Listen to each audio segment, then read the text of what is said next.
Hello friends, today I'm going to show you how to make strawberry tres leche dessert. I normally make this in cupcakes, but since I'm going to a party, I made it on this baking sheet.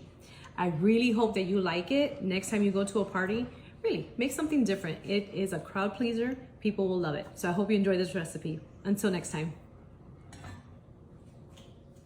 These ingredients are separated into 3 parts. Simply take a picture of the screen and let's get started. Combine the cake mix with flour, eggs, milk, and strawberry extract and use a blender to mix it thoroughly. Pour the batter into an oiled sprayed baking dish and place in the oven for 20 minutes at 350 degrees or when the toothpick comes out clean. For the filling, combine the condensed and evaporated milk along with the whipped cream and place in the refrigerator. Remove the cake from the oven, and this is my favorite part. Poke holes all over the cake and let it cool. For the frosting, combine the vanilla Jello, whipped cream, strawberry extract, and milk until you get that rich consistency. Take the Cool Whip and fold it into the frosting. Remove the filling from the refrigerator and pour it all over the cake.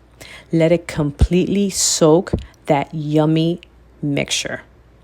Then you're going to pour the Cool Whip frosting covering every section of the cake. Top it with your favorite cereal. I like Fruity Pebbles, which definitely complements the strawberry cake. And that's it, friends. This cake is done. Sharing is caring, and I'm definitely sharing this piece with my incredibly caring son, Jacob. Thank you for always putting the needs and well-being of others before your own. I love you, Jake.